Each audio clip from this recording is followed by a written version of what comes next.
Alors je dirais que comme toutes les petites filles, j'ai rêvé d'être vétérinaire, mais j'étais pas assez bonne en maths, donc c'est complètement raté.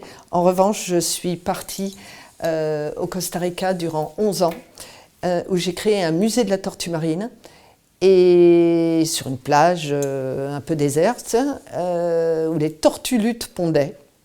Et il se trouve qu'en dehors de ce musée, disons que j'ai transformé tous les voleurs d'œufs en guides touristiques. Ils gagnaient bien plus d'argent en étant guides touristiques, en faisant découvrir la tortulute aux touristes.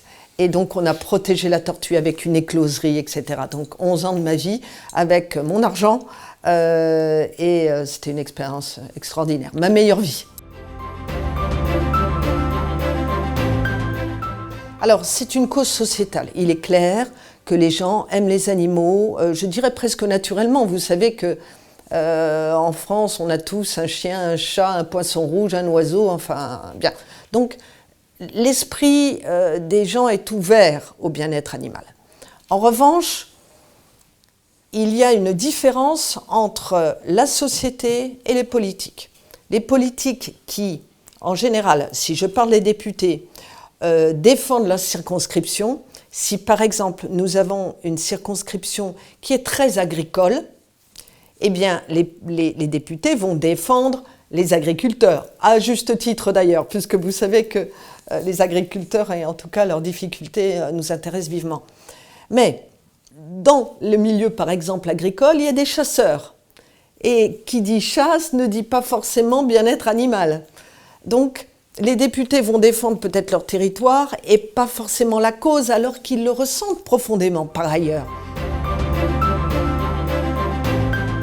Moi, je suis la présidente du bien-être animal à l'Assemblée nationale. Nous regroupons 65 députés qui sont de tous bords et qui s'intéressent à la cause animale.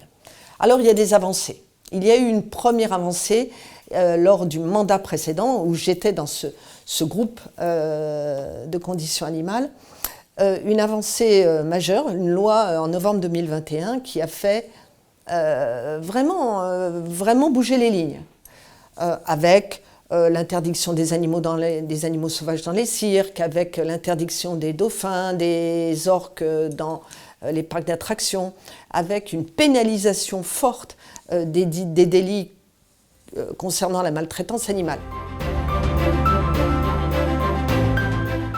Alors, ce qui est en train de mener, alors on va catégoriser. Donc, d'une part, sur les animaux d'élevage, bien entendu, en France, il ne faut pas de surtransposition par rapport à l'Europe, mais on a quelques soucis, par exemple, sur les élevages porcins, où les truies sont en cage de contention et on les insémine, elles font plus de petits qu'il n'y a de pis sur leur corps, et donc les petits meurent. Donc il y a un souci à ce niveau-là. Bon, ça c'est, on va dire, l'élevage. Parallèlement, nous avons les animaux sauvages. Donc on a quelques points importants. D'une part, la chasse aux blaireaux, le déterrage des blaireaux. Alors, on n'est pas anti-chasse, mais les chasses maltraitantes sont assez insupportables pour nous. Donc, le déterrage des blaireaux avec des fumigènes, avec des pinces, enfin, bon, c'est à peu près atroce. Chasse à la glu, etc. Vous voyez, c'est beaucoup de maltraitance. Sur les animaux sauvages, toujours le trafic d'animaux sauvages, qui est le 3e trafic au monde, après la drogue et les armes. Autre point, l'expérimentation animale. Je visite les centres d'expérimentation animale du CNRS.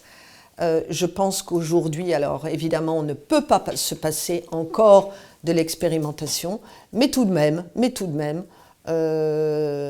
certains travaux pratiques pourraient être évités. Et donc, pour ça, je travaille avec des scientifiques qui développent des organoïdes ou de l'in vitro afin d'éviter l'expérimentation animale. Alors, le monde idéal serait que les animaux qu'il y ait un droit des animaux, qu'ils n'existent pas. Ils sont doués de sensibilité, mais qu'il y ait un code droit animal, ben, ça serait le rêve absolu. On n'est pas prêt d'y arriver, je ne pense pas. Mais petit à petit, ça viendra de la société civile, ça vient du peuple, ça vient des gens. Et donc, nous sommes représentants. des citoyens. Et donc, je pense que les améliorations vont aller uniquement par les voies des propositions de loi qui sont présentées par les députés. J'en ai deux. Mon chat, parce que c'est un petit chat que j'ai trouvé dans la rue, mais l'animal totem, pour moi, c'est la tortue. C'est un animal tellement fragile. C'est pas un animal belliqueux, c'est un animal doux.